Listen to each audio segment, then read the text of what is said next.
Hai, selamat pagi, selamat datang di Lias Book Club. Hari ini hari Sabtu tanggal 10 Oktober 2020. Apa kabar kalian semuanya? Semoga dalam kondisi yang sehat-sehat, masih semangat ya. Kita udah memasuki di minggu kedua Oktober. Sambil menunggu partner tim yang akan menemani aku hari ini. So, hari ini kita akan membahas lanjutan untuk chapter yang terakhir untuk buku Differentiate or Die. Ini kita akan ngomongin bagian terakhir minggu ketiga ya. Minggu depan kita akan membahas buku yang berbeda. Oke, so kalau kalian belum ada schedule mau ngapa-ngapain, kalian belum ada rencana, please stay with us, join with us. Gitu kita akan ngobrol selama 1 jam ke depan membahas tentang sisa dari buku ini. So, apa kabar kalian semuanya ya? Tanpa menunggu apa kabar sih? Sambil tanpa menunggu waktu lebih lama lagi, saya persilakan hari ini aku ditemani oleh 2 tim dari Lia Associate, oke? Yang pertama ada MJ, Mike, yang kedua ada Aldrian. Tanpa menunggu lebih lama lagi, saya persilakan, please come to the hot seat, Mr. MJ. I'll give you some cheer.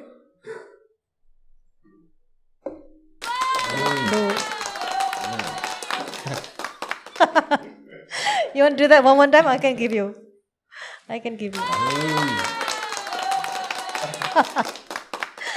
know.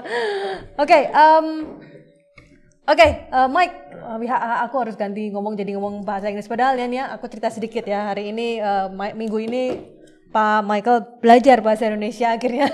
Jadi it's a good thing to do, Mike. So maybe one day you can do book club with talking in bahasa. Yes. All right. Speak loudly. Don't get too nervous in this thing. Yeah. Don't get nervous.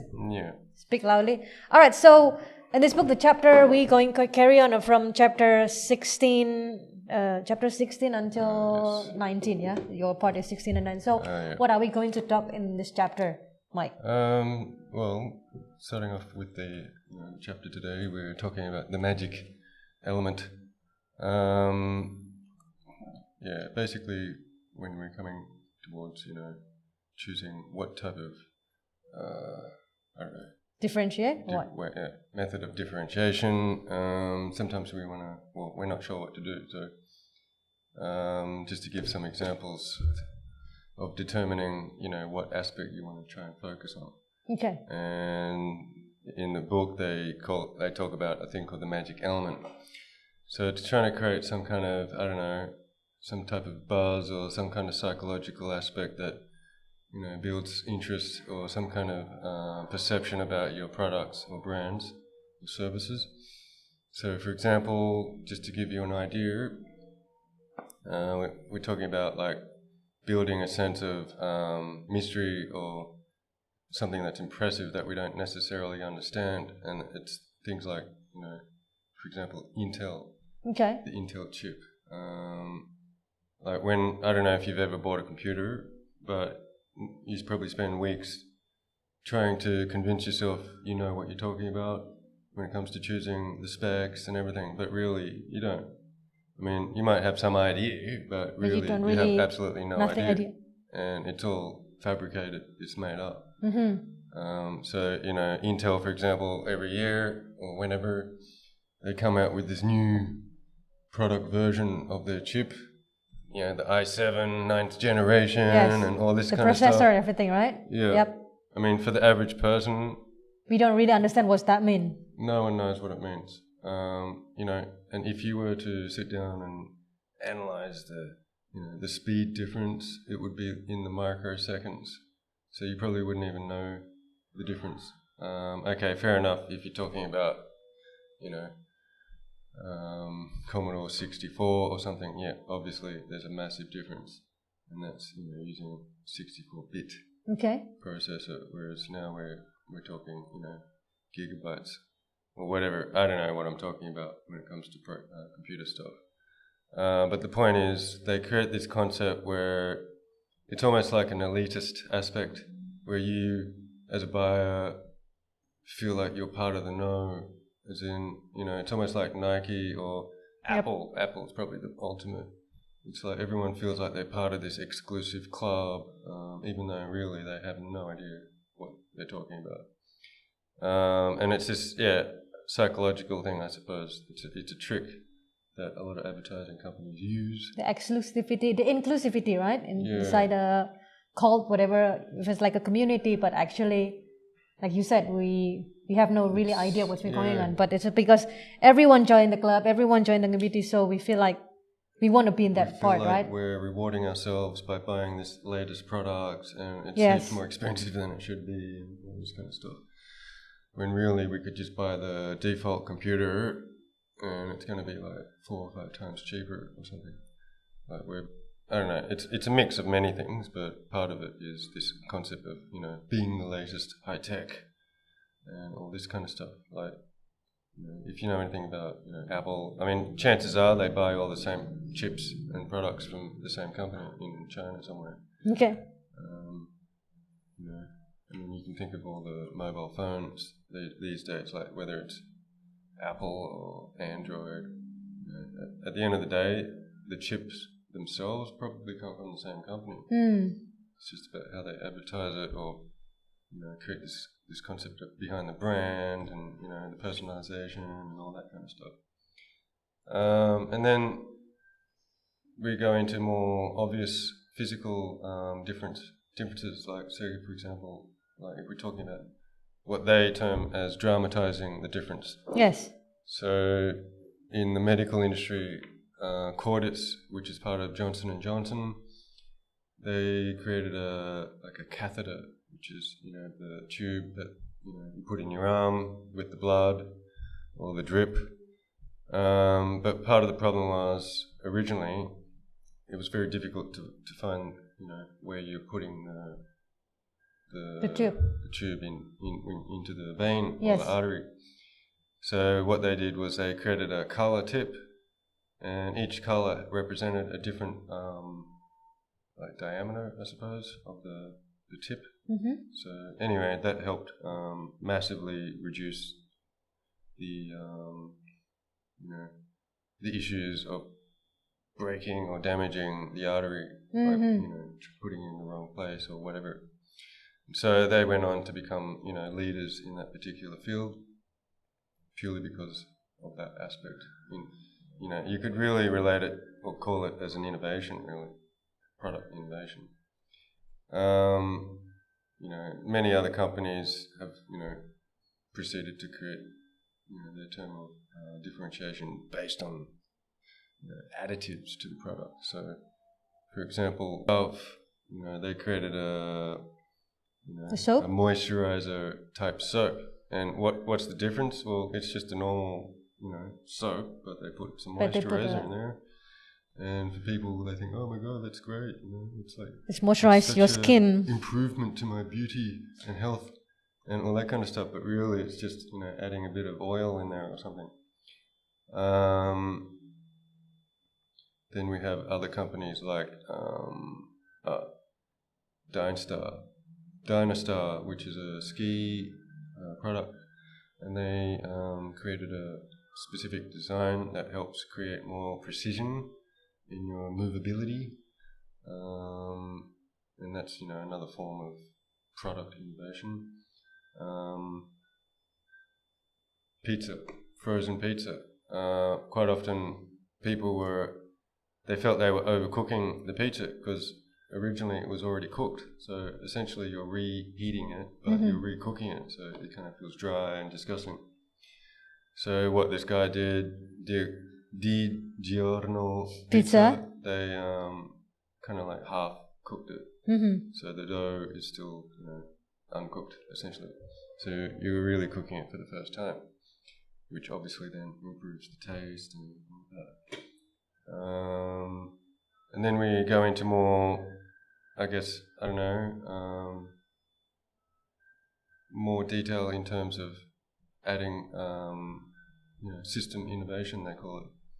So, for example, Black & Decker, they have a rechargeable battery that can be used for all kinds of products in their product range. It's interesting when you think about like iPhone, for example. Like every year they come out with a new phone, but then they also come out with a new cable. So, in effect, it's kind of the opposite. They're making it more difficult for consumers because you have to buy another cable. But then that also adds on the other aspect that I mentioned, which is this exclusivity aspect. You know, it's all this kind of stuff. But really, they're just, you know, exploiting you and kind of using you, tricking you. You know, there are other companies that created new innovative techniques of, you know, helping people, you know, with the efficiency of getting the product. So, for example, there's a granite company, and they sell sand. It's a company called Watsonville, and basically they created like an ATM type system of how they, you know, someone would come in, they'd swipe the card, and all the gravel would pour out. So what used to take, say, 24 minutes, now it takes like 7 minutes. You know, it's little things like that which help improve not only the efficiency of the company, but also catering to the service. And then when it comes to other products like food, again, another company dealing with like sauce, tomato sauce, Dino Cortopassi. Basically, they felt that a lot of tomato sauce companies were, you know, relying too much on the processed concentrate process, where he wanted to go back to more, you know, traditional methods to create, you know, authentic sauce without the whole, you know, lacking in soul process. And it turns out, you know, a lot of Italian restaurants agree with that, so it holds, you know, more of a real fresh flavor. Again, talking about pizza, Papa John, they, you know, they don't, you know, they're expensive, and they're proud of that. Like, the reason why they're expensive is because they give you, you know, high quality products, you know, fresh vegetables and good quality meat and all of those types of things. You know, fair enough, it might be more expensive, but people appreciate that quality, and, you know, they ended up selling or creating 3,000 stores. So they can't be doing too bad. You know, I think a lot of companies make the mistake of thinking, oh, you know, we want to be affordable, we want to lower our price. And yeah, you might get, you know, a fair amount of business, but you kind of lose the perception of quality. So there is actually, you know, whether it's real or not, a psychological connection to quality and cost. You know, like I said, with iPhone, you know, there's a huge aspect, you know, with that in mind. You know, people relate cost with, you know, exclusivity or quality. Whether or not that, you know, is a reality, well, that's a different thing. Talking about, you know, food innovation, White Castle, which is one of the most famous burger restaurants in America, they literally outsell McDonald's because they create like a different shape burger. It's square, and not only that, it's something that can be easily packaged. So, knowing that in mind, they then create a frozen version of the product and sell it at supermarkets. So they're, you know, potentially making even more than McDonald's. You know, although there are companies stepping back, so you might have like bakeries who, you know, they have this process where it's like fully mechanicalized, the huge bread companies, but then you might have you know, people like Streets Matzo, and they basically go back to the, you know, the authentic ways of baking. And again, you know, you can see based on what their popularity is, that they're still quite they want to keep relevant. The culture and the tradition as original, right? Yeah, they come from I think like Israel or, you know, Jewish background, so they've got like a particular authentic style. So, you know, some people might want to give up old ways, or some people want to do the opposite. Like I said, you know, some people want to do the full manufactured process of mass producing tomato sauce, whereas some people want to go back to tradition and create. Usually when it comes to food, yeah? You're talking about like recipe fresh. And everything, yeah. Like there's the Pampero, their means of differentiation, fair enough, they're creating tomato sauce. Everyone creates tomato sauce. They're all doing it the same way. Well, the way he does it is he peels the skin. It probably doesn't really make much difference, but somehow just the fact that they're doing that in itself creates some form of differentiation. And, you know, they're trying to imply that it's better quality. And somehow people are believing that. Again, talking about what people feel they deserve in terms of rewarding themselves. If you charge more, it's quite often that people will consider that more your product is worth quality. Yeah, and it reflects who they are. You yep. know, they want to show off that they're wearing rich brands. Kids love wearing Nike and yes. Christian Dior and all that kind of stuff. It makes them feel like they're special and exclusive. Regardless of the fact that it's made in China by some third world nation sweatshop, Yeah. Whereas, you got massive industries like Royal Selangor, Malaysia, right? And they sell pewter, handmade pewter in Malaysia, yep. And part of what they differentiate themselves is the fact that they're doing it by hand, which, supposedly adds more skill and craft and care and dedication. Whereas, it's almost something like back in, in the early, 1900s, during the industrial era, you had the arts and crafts movement, which was essentially, trying to rebel against the whole lack of soul in terms of mass manufacturing. And then some people try and target,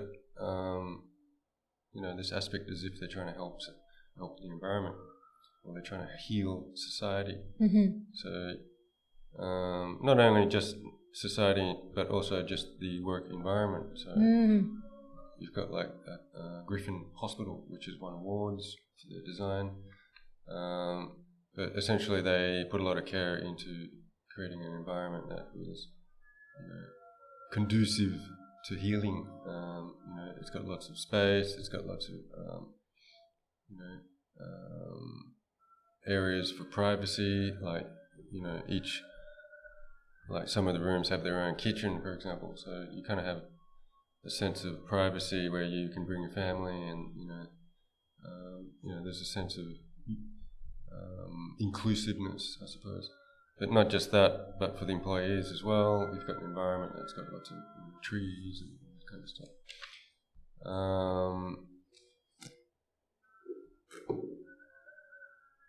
And then you've got things like, totally different industry, like the funeral service, where they create caskets.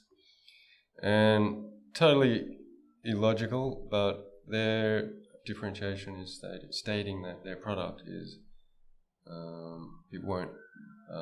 it's going to protect their loved ones. It will last 75 years. It won't leak. It won't do this or that. But it's kind of like, dude. It's like kind of like. They're already dead. Yeah, it's like I'm not saying it's useless, but it's just like. Well, it touches on some kind of psychological deep fear or something. Like, I don't want worms eating me, or Yeah, but like it's a bit contradiction with the previous element you just said. Like that some company that really care about the environment, but when you create this, what did you call this? It's like the casket. The casket, like that's coffin. Not coffin that not corrodes, right? It's not breaking until 75 years. Like imagine, metal. Imagine that every people and they use that coffin, and I don't know. Maybe we never have like an empty land for like. Yeah. Well, yeah.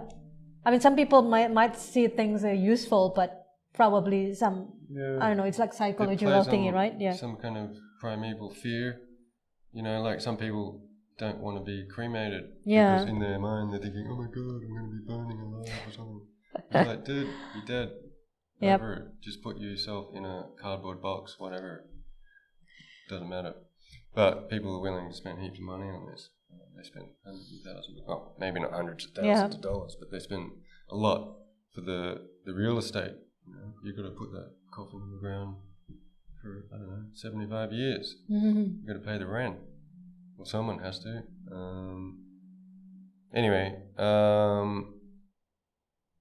So it's about how you create some kind of differentiation. Like another one you could talk about literally is the shape of how you make your food. Like crackers, for example. One way to build strong brand retention is to create a biscuit that has a shape. In terms, Nabisco, they have a shape of an animal, and heaps of kids love that kind of stuff. Yeah, just like a shape of chicken nugget or the cereal, whatever, right? Okay, so something very easy to remember. Yeah. Before you carry on the chapter, so in this chapter, I think this chapter is the latest book. So di bab 16 itu tadi sebenarnya Mike tadi menjelaskan, jadi ada beberapa, ini adalah bagaimana proses pembuatan produk. Jadi proses pembuatannya itu bisa menjadi sebuah ide diferensiasi. Di dalamnya itu ada dari beberapa elemen ya, ada sekitar 10 sampai 14 elemennya itu ada beberapa yang menggunakan contoh kasus. Jadi 13-14 proses pembuatan. Jadi misalnya sebuah bahan itu dia menjelaskan bahan ingredients-nya gitu. Kalau tadi Mike bilang kalau misalnya sebuah laptop gitu ya, komputer gitu, ingredients-nya bahan-bahannya apa sih, kayak Intel-nya, prosesornya gitu. Mungkin kita nggak pernah tahu sebenarnya prosesor apa, atau kayak Coca-Cola ingredients-nya apa, secret ingredient-nya apa, kita nggak pernah tahu. Tapi dengan mereka memberikan menjelaskan sedikit tentang i7, i9 kita nggak pernah tahu, tapi membuat seolah-olah itu penting dan kita jadi tahu, jadi itu membuat sesuatu perbedaan dari produknya mereka. Kemudian ada bumbu-bumbu berbahan teknologi ya, tadi salah satu contohnya. Terus poin 3, mendramatisir perbedaan. Jadi tahu tadi si Mike menggunakan contoh ada peralatan kesehatan gitu yang menggunakan warna cup untuk metode alat kesehatannya di sebuah perusahaan yang mendiferensiasi dari produk kesehatan lain-lain. Kemudian ada inovasi produk. Jadi produk kamu yang berbeda, proses pembuatannya gimana? Itu juga bisa menggunakan diferensiasi. Tadi Mike memberikan contoh ada pizza di beberapa di beberapa negara Eropa ada frozen pizza, itu biasanya kalau kita makan rasanya udah nggak enak atau apa. Nah, mereka mendiferensiasikan pembuatannya dengan pizzanya dibuat setengah matang gitu. Jadi ketika kita makan masih ada taste original pizzanya. Kemudian ada inovasi sistem. Nah, inovasi sistem ini menarik sekali. Kalau misalnya aku sih yang paling merasakan ininya adalah inovasi sistem. Contoh adalah misalnya di Gojek gitu ya. Kita memakai sistem dulu tuh kalau kita original naik Gojek gitu ya.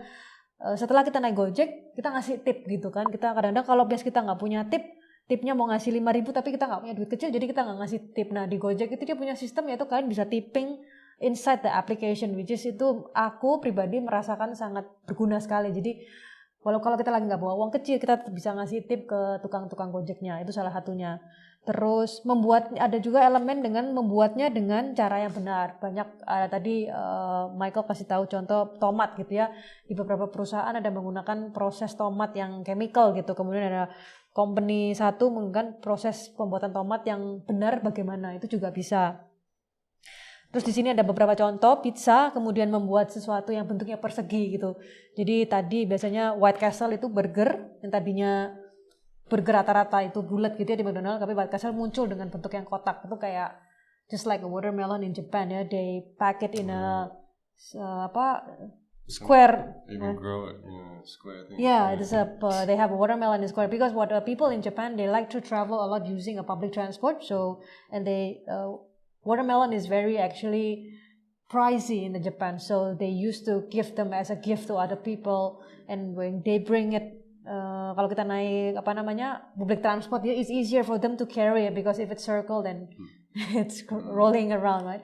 So dan beberapa cara yang lain ada membuatnya dengan cara yang lebih lama. Jadi kalau misalnya untuk kalau tentang makanan gitu ya, proses pembuatan yang handmade yang lama itu justru membuat sebuah produk menjadi diferensiasi dan lebih ada value-nya.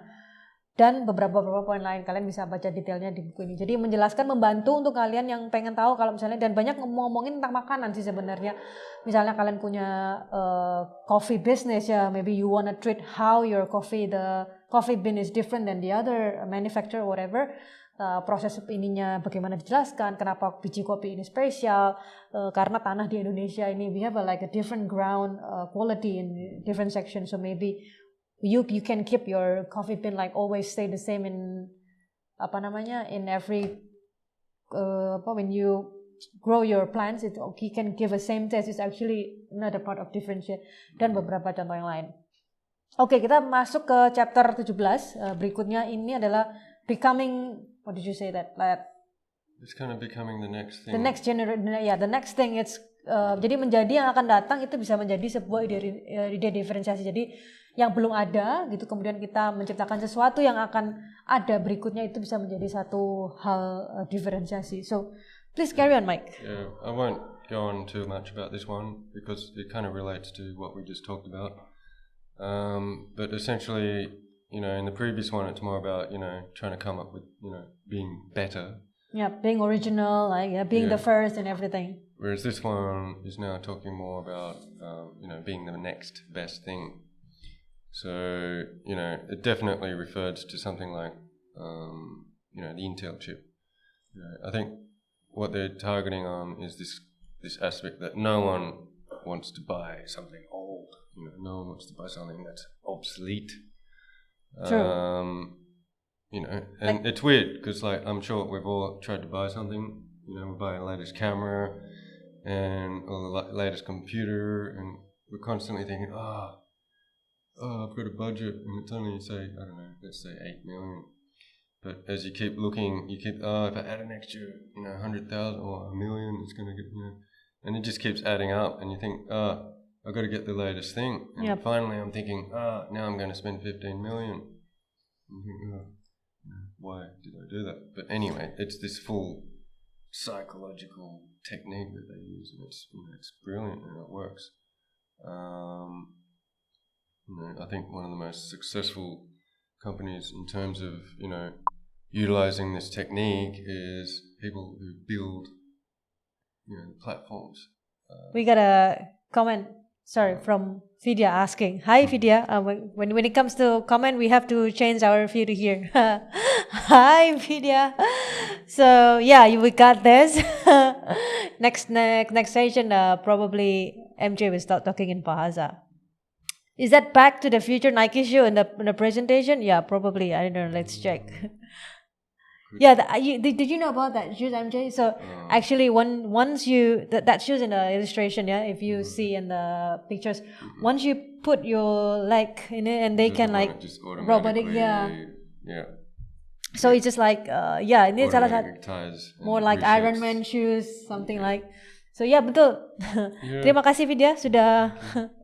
Betul sekali, itu sepatu Nike back to the future. So it's not actually back to the future. It's kind of like to the future. To the future Jadi menggunakan ide yang belum pernah ada, kemudian Nike menciptakan inovasi sepatu itu. Boleh ada untuk Vidya, kasih tepuk tangan. Kasih tepuk tangan buat Vidya. Insight. Talking about the most successful brands are usually those who create the platform. So, think of Microsoft. Mm-hmm. They set the monopoly of that system. And then you've got iPhone. They set, due to their power, they have been able to create a platform that, has massive power. They've destroyed industries. And it's because they keep coming up with these products that work for their platform, but it becomes it's almost part of society now. I don't know, it become too powerful perhaps. Thank God for Android, so they're offering a bit of competition, a bit more diversity. But it's talking about what's the next thing. So every time iPhone comes out with a new phone, they keep advertising, we've got the latest camera, we've got the latest this and that. And it's like, man, it's like literally exactly the same phone, except maybe, 0.0001 second microsecond faster or something. Yep. So people are spending literally thousands of dollars for something that is it's literally the same. Might have a bit of a different design. But anyway, that's the concept of producing something that is considered the next best thing. And then you might have, you look at what happened with aspirin, for example, and this is not necessarily, this is more about just results that occurred over a period of time, and results like this can only appear after a certain period of time. So, for example, aspirin was definitely number one for many decades. And then suddenly the research discovered that it was creating stomach ulcers. So next Panadol jumped in. Now they're like, ahead of the game. So it's always coming up with the next best thing. And, it's the same company perhaps, and they're creating another product as if, don't use aspirin anymore, but use Panadol. And they're coming up with these new things, but essentially they could be pretty much the same.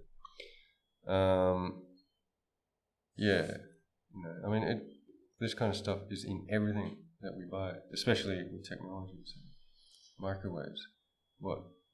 No longer do we just have a normal microwave. Now we've got like a grill. But that's just not how the world works. Like we have to keep updating ourselves. We want the news, the latest thing. They have to keep creating something, even though it's just like you say, just small progress, small improvement, but they want to keep up to date. So we're on a community as well. Doing this though does have its negative aspects. Like sometimes people will refuse because of that, because they know that it's a load of garbage, and that they're paying extra money for something that is literally almost exactly the same in specs, except for the cost. And then the other thing is a lot of companies, like say for example, was it Nokia? Or not Nokia. Kodak. They screwed up big time. Like they weren't listening and weren't watching what was going on in terms of technology. So they just completely missed it, and suddenly digital cameras arrived, and they just instantly died. Yep. Now you can still buy the camera, but it's more of a, what's the word? Like a novelty. They missed the chance. They didn't, look ahead. So anyway, that's basically what Chapter 18 is more about. Okay. So, carry on, Mike.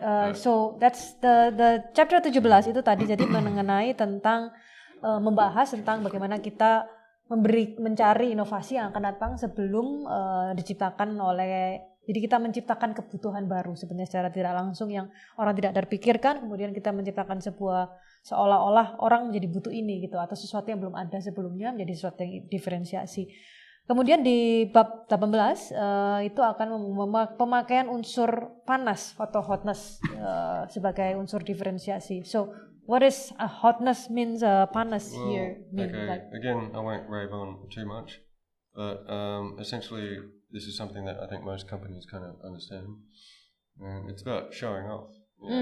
It's like if you can convince people that you're awesome, then chances are people might believe it. In general, you look at what's happening with Trump, people are sheep. Like he will just repeat the same garbage, even though everyone knows it's lies. But for some reason, this huge audience believes it. Even if you confront them about it and show them the logic, even if they see it, they'll still, they still believe it. It's weird. So it's the same with, pretty much anything when it comes to selling products.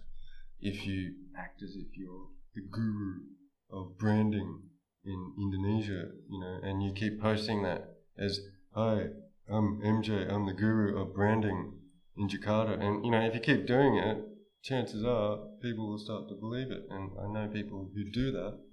I guarantee you they're not the experts. but they're good at, promoting themselves.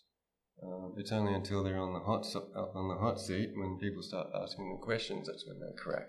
So it's actually a bit like, I don't know, I'm not saying it's dangerous, but it could be like a benefit for you, but you have to be careful you also have to right? Be actually hot. Yeah, I mean, it's. I mean, like, yeah, probably you can. I'm not saying it's not a lie. I mean, if you're really good at it, then probably you can say it. But if you're not, or you're like in the middle or average thing, just beware, because people can get back to you for what you declare, right?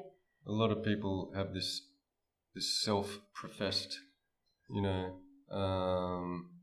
excellence. They claim that they've got all these qualifications and all these types of things, but there's nothing backing it up. So if you're going to do something like that, you need to show some kind of proof. So you might need to boast about your sales, for example. Yeah. You might need to boast about industry ratings, like Michelin star or something. And then you want to get testimony from industry experts. Yeah, true. It could be getting people to write articles. Harus disupport dengan you have to get your support from like your sales, the testimonial people really. So you're not just bragging all over. Yeah. Yep. So yeah, you need people to, I guess, corroborate. Again, people will then analyze the source, and if they find the source is a bit dubious, that could then again be quite disastrous for your brand. But yeah, you want to try and get some kind of corroboration from finance magazines or magazines that actually have some respect in terms of the industry. But yeah, definitely something like boosting the sales of your boasting about your sales and things like that. They're irrefutable facts, like statistics and things like that. So they're the types of things that this particular subject is related to.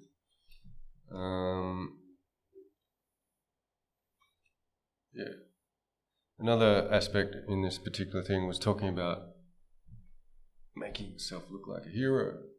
So you could say something like Elon Musk. He's kind of dramatizing a problem, and that problem is, the environment. Not saying that it isn't it's not important, but it's just like issue. But he makes it like a big deal. Well, he's capitalizing on it. He's creating this hybrid car, and it's he's suggesting that this car is going to be a huge game changer, and it's going to help save the planet from pollution and all that kind of stuff. But the car is mega expensive, and the batteries are pretty. We never know the battery dangerous also the environment or not, right? Yeah, you still need to use all kinds of industrial processes and manufacturing to produce that battery. Yep. Which then requires what happened with the battery after fossil fuels and everything. And then what do you do with the battery? But yeah, anyway, the point is you create this concept that you're involved with these huge CSR type projects, or the ideals behind your company is about saving the planet or something like that, which is good. But yeah, it's got to be real. Okay. And then the next chapter, I don't know if you want to say anything. No, yeah, carry on. It's basically a bit different, but it's more about the growing. Yeah, it's about expanding your product line, for example. I think part of the problem a lot of companies face is they overextend themselves. So they become greedy, yeah? They become greedy, or the power of their brand becomes diluted because they're not focusing on one thing. Their main. So it could be spread across too many areas, and there's not enough money being put into advertising or this and that. It creates a concept, a form of distraction for your audience. So you start to lose power. I think successful companies like, I don't know, Bayer, like they're huge medical industry. and their products are huge. They've got heaps of different types of products, but they're all, for the most part, dealing with the health industry. So at least they've got that. They're not being too distracting. Of course, no one will ever remember all of their products because they're totally different. But they're still in the same aspect, Yeah. So they're not suddenly making shoes or open up a restaurant or whatever. It's not like Cartoon Network suddenly creating documentaries on politics. Yeah. It needs to be relevant. So it needs to be somehow unified. Just to give you a quick example of a brand like McDonald's, for example, in the beginning they wanted to create like a family restaurant, and someone, the new CEO came in and said, no, let's go back to the basics, and it's literally, let's create a fast food company with a predictable, consistent menu that everyone expects the same quality and taste and everything. And well, as you can tell, they made the right decision. So basically what I'm trying to say is, well, we've already said it. Yep. Being able to focus on your prime, deliverable. Okay, it might be multiple products, but as long as it's under the same category, so to speak, unless you have equal effort towards advertising all of those different products. Some companies do, like the huge shelf companies. Like there's heaps of companies out there that just have hundreds of different companies, totally different brands. I mean, totally different, in many respects. But they're also superpowered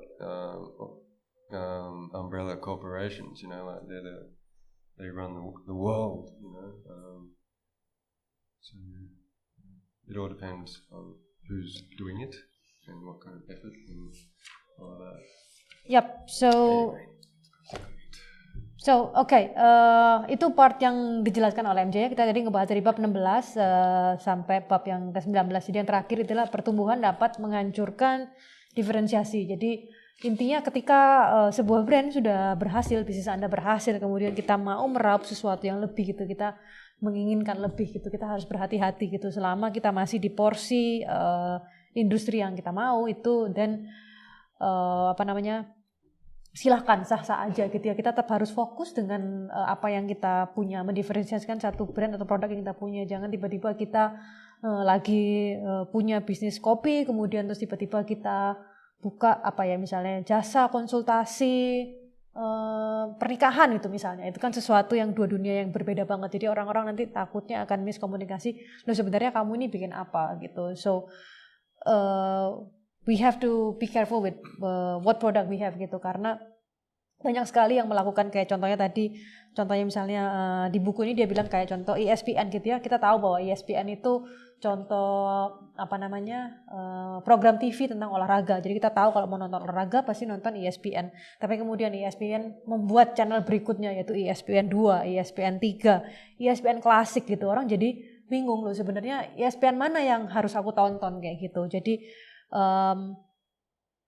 berhati-hati pokoknya selama kita tahu bagaimana mengkondisikan produk dan market kita, asal jangan terlalu greedy lah ya. We don't try to meraup ini sebanyak-banyaknya tapi tidak memperhatikan metode advertising marketingnya dengan baik, dan itu malah akan justru screw up our product.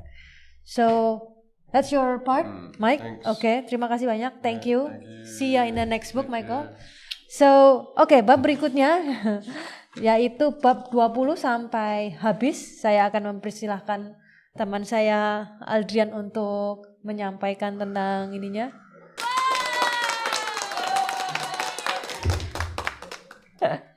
Hai Aldrian, apa kabar? Sehat? Lihatnya ke sana Pak Adrian, bukan sehat, lihat ke sini. Sehat sekali, semangat. Oke, jadi kita akan ngebahas tentang MJ langsung break makan. Langsung break makan. Berisik di belakang dia. Nah, it's okay. Jadi di bab yang 20 kita akan ngomong. Jadi bagian si Pak Adrian kita ngomongin apa nih Pak Adrian? Yang lanjut punya MJ ya. Oke. Yang tadi MJ kan bahas soal pertumbuhan apa namanya? Pertumbuhan itu merusak, membahayakan lah untuk diferensiasi untuk brand kita. Di partku ini adalah apa yang harus dikorbankan. Jadi apa ya? Jadi langsung next. Oh oke. Sorry. Operatornya bingung. Yap. Aku buka yang lebih gede aja. Ya, bentar. Yes, silahkan. Nah, chapter yang ini. Jadi kan kayak yang bilang sama MJ. Kalau misalnya kita terlalu nafsu gitu, terlalu supaya perusahaan kita bisa tumbuh dan dapat banyak keuntungan. Ini contohnya kayak McD yang tadi dibilang MJ. Dulu McD itu ada kayak banyak macamnya, ada kayak McLean, Mac at Night, sama The McPizza. Oh, oke. Nah, itu kan sudah mulai berkembang lah ya. Dia nggak cuma ngomongin burger aja, tapi sudah. Padahal diferensiasi awalnya dia tuh ke burger itu. Dia malah buka McPizza. Kayak bikin itu tuh kan jadi kayak bikin kebingungan di konsumennya. Betul. Nah, spesialisasi itu di mana? Gitu. Terus oleh karena itu apa yang sebaiknya maksudnya kayak apa yang harus dikorbankan? Apa yang harus dikorbankan? Yang dimaksud dengan pengorbanan di situ apa adalah di slide selanjutnya. Oke. Jadi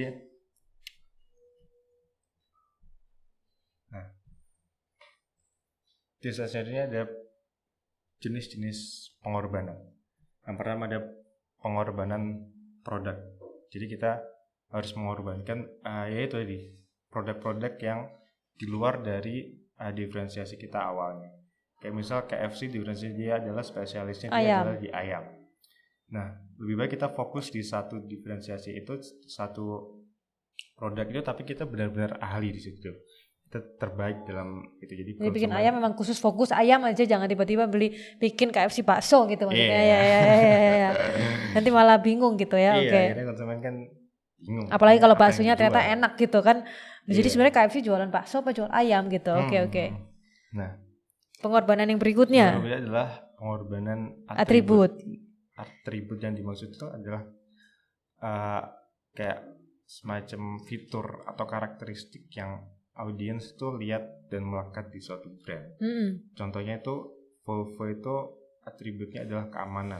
Jadi kayak janji yang diberikan brand gitu. Adalah untuk mobil yang aman gitu ya, safety gitu. Mobil yang aman, udah itu toh, dia fokusnya di keamanan. Itu juga sama dia langsung patenkan ya. Diimplementasikan di semua iklan-iklannya gitu. Bahwa di every Volvo to look like this. Jadi kayak yang rusak itu depan belakangnya, tapi depan bagian tengah penumpangnya itu dia masih akan selalu aman gitu. Nah, itu contoh dari pengorbanan atribut. Jadi mereka nggak bisa desain yang terlalu sporty atau apa gitu ya, karena memang yang penting keamanan, aman gitu mobilnya. Udah aman, mewah, sporty segala macam itu kan malah kemana-mana. Oke. Iya. Kemudian yang nextnya keamanan itu aja. Terus yang next adalah sacrifice target market. Jadi dia fokus sama satu target market, misal kayak itu punyanya Porsche, dia fokus sama kalangan atas. Jadi memang nggak bisa semua kalangan kamu mau ambil gitu ya. Jadi ya itu kan bikin buat si kalangan yang gitu, jadi kan merasa ini produk buat aku, ini apa namanya? Betul. Eksklusif ya. Spesial buat ya biasanya aku, untuk barang-barang yang emang barang-barang mahal gitulah ya, mereka mengorbankan. Jadi emang ya harus ya udah siap lah pokoknya target marketku untuk tipe begini, ya udah ini aja, aku nggak bisa mengorbankan market yang di luar itu, emang sudah bukan ini nggak apa-apa gitu. Dia korbankan market yang di luar itu. Jadi dia fokus sama satu ini aja. Gitu. Terus di slide selanjutnya adalah ini langsung chapter 21. Membawa menjadi beda di berbagai tempat. Jadi menjadi differentiate gitu ya, di berbagai, nggak cuma di satu areal aja gitu ya, tapi kalau bisa secara global gitu. Iya. Nah, ini gambarnya adalah kayak orang main golf. Orang kok main golf kan dia maininnya itu di mana bolanya jatuh, jadi kayak seberapa jauh bolanya sama lubangnya itu tekniknya beda, sticknya beda, cara mainnya beda. Betul. Sama seperti pemasaran. Jadi tergantung di mana produknya itu mau dipasarkan, maka akan menyesuaikan sama pemasarannya, penjualannya gitu. Betul ya. Kalau kita mau jual kopi ke ke Aldrian gitu, atau mau jual kopi ke bukan anak sih ya, mungkin ke bapak-bapak gitu ya, itu beda pesan message yang mau disampaikan apa gitulah ya, kurang lebih kayak begitu. Terus misalnya contohnya dari slide selanjutnya. Contohnya ada kayak McD yang kayak kita paling sering ketemu, dia beradaptasi di berbagai negara lewat produknya. Jadi produknya dia tuh nyesuaiin sama cita rasa daerah yang di situ kayak. Betul sekali kayak itu. Di Indonesia. Ya daripada nasi sama ayam gitu kan. Ya kita kalau kita ke McD ke Amerika nggak mungkin tuh ada nasi gitu, terus nasi, sambal gitu. Itu ya nggak mungkin, sambal itu nggak ada. Mereka tuh kalau ke Eropa McD nya cuman tomato sauce gitu. Mereka nggak mungkin saus sambal tuh, ada saus sambal, saus tomat dan cuman ada di Indonesia. Begitu juga kayak nugget atau ayam itu saus barbecue yang jenis apa ya di sini nggak ada, karena orang sini emang nggak biasa makan gitu ya. Ya jadi menyesuaikan sama pasarnya, brandnya menyesuaikan gitu. Kemudian itu tadi diferensiasi itu bisa dilakukan di berbagai tempat, tapi caranya itu harus beda. Jadi meskipun suatu produk itu dari konsep buat universal, tapi cara mereka memasarkannya itu harus beda di berbagai tempat gitu. Nah, slide selanjutnya belibet ya. Kalau kata Bu Ayu bule potan gitu kayak. Nah, kalau yang tadi itu adalah dia adaptasi lewat produk. Lalu selanjutnya adaptasi lewat pemasaran yang tadi. Nah, ini adalah bir Heineken. Nah, bir Heineken sangat berbeda dengan McD. Kalau McD kan dia langsung merubah produk-produknya lewat sesuai dengan cita rasa lokal. Kalau bir Heineken itu mereka memastikan buat semua rasanya, rasa birnya di seluruh dunia itu harus sama. Jadi mereka punya kayak tukang cicip profesional gitu, yang ngebeli produknya sendiri di toko-toko kecil yang ada di seluruh dunia, terus dicicipin di Belanda buat mastiin kalau rasanya itu sama. Nah, kalau rasanya sama, rasa produknya sama, terus diferensiasinya di mana? Diferensiasinya adalah di pemasarannya. Contohnya, kalau mereka memasarkan atau bikin iklan Heineken di Amerika itu budayanya mereka bir itu udah buat sehari-hari. Udah menggunakan buat minuman penghilang dahaga biasa gitu, buat lifestyle biasa, udah kayak minum Coca-Cola gitu. Betul. Nah itu mereka paling bikin iklannya kayak yang biasa aja, kayak santai gitu, yang bisa dikonsumsi sama cewek cowok segala macam. Nah kalau di Australia atau di New Zealand, bir itu yang kesannya itu kayak macho gitu loh. Jadi kayak mereka pemasarannya itu kayak pakai iklannya James Bond. Jadi biar kesannya itu kayak kalau macho. Minum bir itu lebih macho gitu ya. Macho, lebih laki. Kalau bir di Asia atau di Indonesia itu, ya kamu nanti diharamkan lah ya kalau minum. Kamu langsung diarak masal kamu kalau bikin. Di sini mah kita nggak boleh bikin iklan bir gitu ya. Kalau ada pun iklan nggak ada, kalau pun bikin iklan bir ya yang zero alkohol gitu kan. Jadi menyesuaikan gitu. Bukannya produk kayak bintang gitu nggak boleh beriklan. Boleh silakan beriklan, tapi ya menyesuaikan dengan culture kita, yaitu dengan yang alkohol 0% alkohol gitu. Ada kan ya bintang 0% yang rasanya nggak enak. Ya sebenarnya rasanya kurang sama, cuma nggak ada alkoholnya aja gitu kan. Ya karena aku pernah ngedit gitu waktu itu, aku pernah dapat kerjaan proyek, kemudian ya iklan bintang, terus aku waktu itu berpikir ternyata boleh juga ya beriklan gitu ya, boleh, tapi ya memang bir aku lupa deh waktu itu kayaknya ya ada bintang zero, itu pernah ada zero alkohol gitu, yang itu emang lebih populer kali ya untuk di ini, karena kalau iklan jarang sekali di Indonesia ada iklan iklan bir gitu. Kemudian Pak Aldrian, silakan dilanjutkan. Kalau di Indonesia itu iklan bir kan udah pasti nggak ada, kecuali yang bir bintang tadi, soalnya bir kan udah negatif kayak image-nya. Paling nggak itu ada iklan rokok di Indonesia. Yap. Tapi dia itu iklan rokok di sini tuh menyesuaikan bukan sama budayanya, tapi sama peraturan pemerintah yang dari KPI-nya. Betul. Jadi mereka kan melarang buat menampilkan wujud rokok. Betul. Dan mengkonsumsinya nggak boleh memang. Padahal gimana orang mau masarin produk kalau nggak bisa menunjukkan produknya gitu ya. Jadi mereka yang aku lihat selama ini mereka nunjukinnya lewat iklan-iklan yang kesannya itu laki banget gitu loh. Yap, ya tergantung dengan produknya memang ya. Iya, karena produk rokok itu dari dulu awalnya itu emang maco. Atributnya itu tadi, atributnya yang konsepnya universal itu adalah buat laki gitu loh. Karena ya atribut universal yang rokok buat laki itu kan bisa diterima di berbagai negara gitu kan. Zaman dulu pas awal-awalnya ada rokok itu, rokok Marlboro itu yang dulu iklannya itu masih hitam putih, mereka iklannya itu adalah dengan rokok ini tuh dikonsumsi sama atlet-atlet laki yang olahraganya yang ekstrim-ekstrim kayak pembalap, pelari gitu. Tapi akhirnya ada penelitian yang akhirnya atlet-atlet pokoknya penjualan rokok saat itu tuh naik banget. Atlet-atlet tuh pada ngerokok semua. Tapi akhirnya ada penelitian yang nunjukin kalau atlet-atlet yang ngerokok itu umurnya pendek. Jadi malah makin makin menurunkan inilah ya, makin menurunkan produknya sendiri, value produknya gitu. Jadi akhirnya kayak iklan-iklan rokok segala macam akhirnya jadi dibatasi sejak itu. Apalagi di Indonesia itu tadi. Nah, itu dia lewat pemasarannya menyesuaikan dengan marketingnya. Menyesuaikan dengan budaya, dengan perundang-undangan, dengan aturan-aturan yang ada di daerah-daerah gitu. Nah, lalu selanjutnya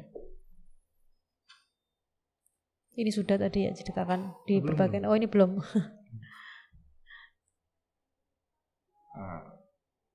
Sudah. Ini. Nah, ini ada beberapa yang harus diingat ketika kita pengen produk kita itu global. Yang pertama adalah atribut bisa berubah ketika kita melewati perbatasan. Image-nya satu produk itu bisa berubah ketika kita melewati perbatasan. Kayak tadi bir itu di Amerika itu dibilang sebagai minuman yang biasa gitu, tapi di Indonesia begitu sudah di luar Amerika itu sudah produk yang sensitif lah ya, bisa dibilang seperti itu. Lain lagi tuh kayak bir Corona yang ada di slide itu. Di Meksiko bir Corona itu bir yang sederhana, yang murah, kayak bir yang biasa aja. Bir lokal gitu lah ya gitu. Bir lokal biasa. Tapi kalau di Amerika Corona itu image-nya bir buat liburan musim panas, yang buat orang-orang kalangan atas gitu. Jadi harganya bisa 2 kali lipat dari di Meksiko. Gitu. Lalu nomor 2 adalah kepemimpinan market tuh meskipun contohnya itu adalah Nestle itu yang gambar iklan India itu iklannya Nescafe-nya Nestle. Di India. Iya, di Nescafe itu di dunia mungkin jadi salah satu produk kopi yang cukup kopi instan nomor 1, tapi di India itu enggak karena namanya tidak menjual. Dan rasanya juga enggak akrab sama lidah orang India. Akhirnya Nescafe bikin satu produk itu Nescafe Sunrise. Jadi ada rasa kayak rempah lokal gitu, aku lupa namanya. Iya, pokoknya ada rasa rempah lokal India gitu biar rasanya lebih supaya mereka menyesuaikan dengan selera ya, kayak tadi McDonald tadi lah ya, bikin ini sesuai dengan kalau di Indonesia mungkin kopi kayak Nescafe STMJ gitu mungkin. Yang bisa dislike. Susu telur madu jahe. Ya betul. Terus ada looks. Spesialisasi itu bisa berubah-ubah. Jadi kayak sabun Lux di Indonesia, sabun Lux itu sabun. Tapi di Filipina, di Thailand itu sabun Lux itu shampoo. Jadi kayak gak ada sabun di sana. Tapi di Jepang itu udah kayak lengkap jadi sabun di sana ada semua. Jadi spesialisasinya bisa berubah-ubah di berbagai negara. Menyesuaikan lah pokoknya. Pada akhirnya ujung-ujungnya menyesuaikan lah. Oke. Iya. Lalu ke bab 22. Bab 22.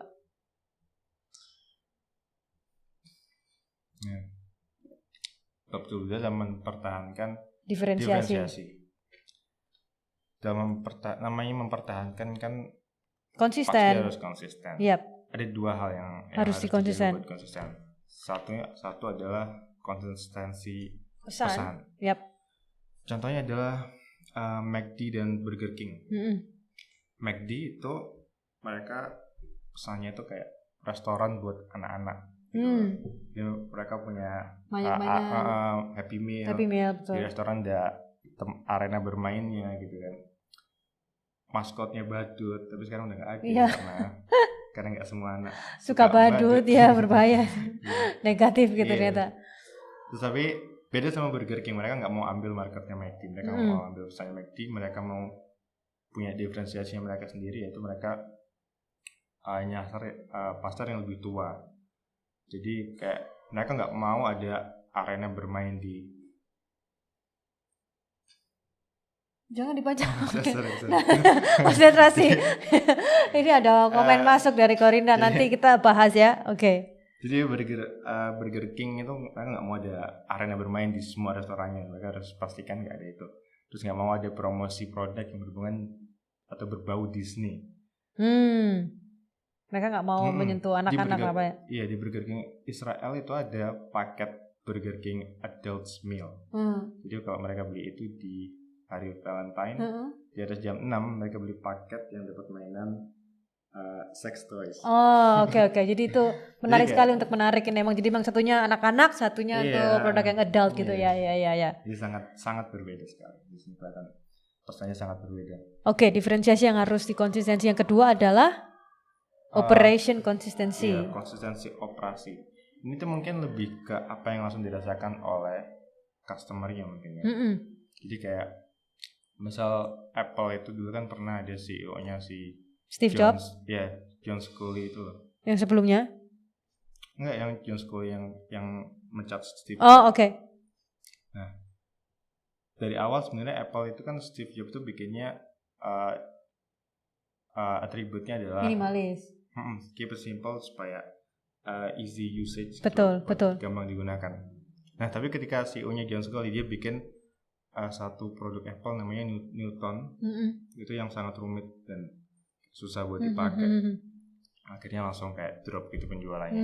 Sampai akhirnya Steve Jobs masuk lagi ke Apple terus langsung merubah lagi semuanya. Newtonnya itu. Itu tadi contoh dari konsistensi operasi itu. Oke, sebelum kita menyapa, kita harus ganti layar kalau menyapa. Sudah kesannya ada kata. Oke, ada pertanyaan dari Corina Utomo. Hai, brand konsistensi atau brand differentiation, mana yang lebih dulu dilakukan?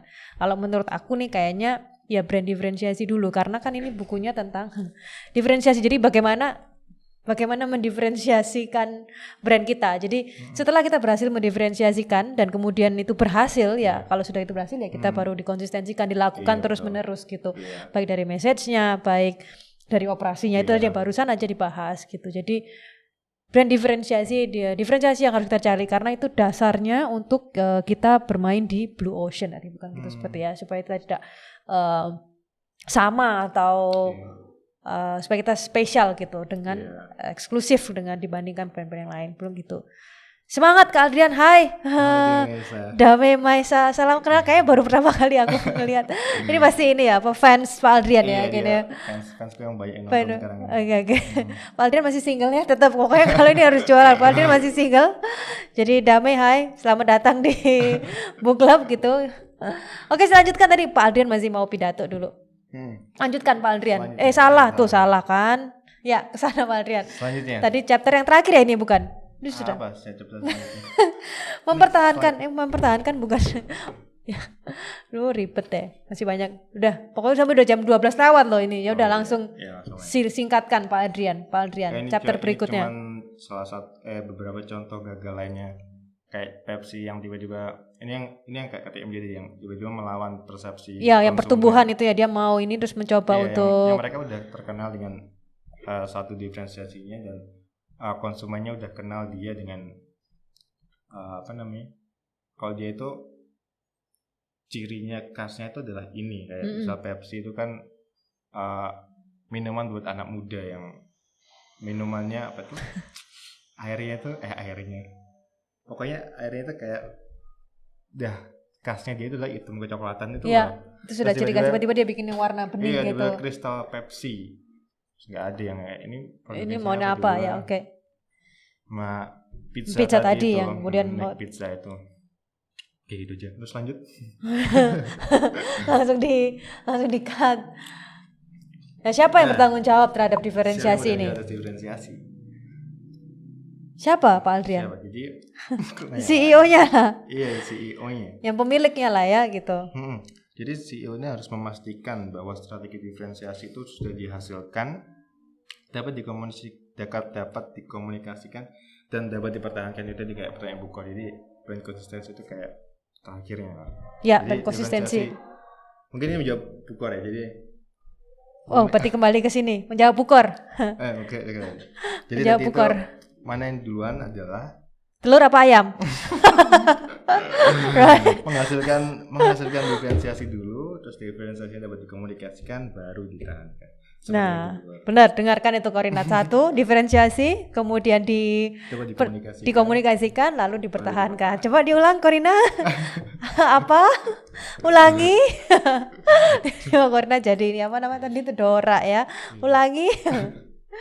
Oke, itu pembahasan dari yang sudah tuntas. Akhirnya kita kembali ke halaman depan sampai lupa, ini terlalu sibuk kebanyakan kamera. So, setelah 3 minggu kita berhasil mengebahas tentang buku ini. Bukunya bagus banget sebenarnya kalau untuk khususnya untuk marketing branding ya, untuk kamu yang baru punya produk gitu, yang mau ini tidak sekedar produk tapi untuk kayak jasa juga bisa. Kalau kamu punya service apa ya gitu. Buku ini bagus banget untuk membantu kamu bagaimana melakukan diferensiasi supaya produkmu berhasil di lapangan, di market begitu. So, terima kasih Pak Aldrian sudah datang, sudah membahas. So, minggu depan kita akan melanjutkan book club kita, tapi belum tahu bukunya, nanti kita saksikan. Business strategy. Yap, buat kalian yang belum ada rencana, minggu depan bisa join ya, setelah jam 11 seperti biasa kita akan ngobrol lagi tentang buku baru. So, thank you for your time. Terima kasih sudah stay di sini selama 1 jam ke depan. Terima kasih teman-temanku. Terima kasih fans-fansnya tadi Dame terus kedatangan dan please come back minggu depan ya. Ajak teman-temannya. Kalau kalian ada mau ide tentang buku apa yang mau dibahas atau mungkin film atau suatu hal, nggak harus melulu tentang buku. Untuk sementara ini kita tentang buku, nanti ke depannya kita akan mencoba untuk mengkomunikasikan dengan hal-hal yang lain yang lebih menyenangkan ya, supaya nggak terlalu serius. Yes, Korina, terima kasih. Diulang ya itu sebelum tidur sambil makan, diingat-ingat, oke? Oke, sekali lagi thank you. See you next week. Have a good weekend and bye-bye. Terima kasih. Dadah, kita belum ini. Thank you, bye-bye.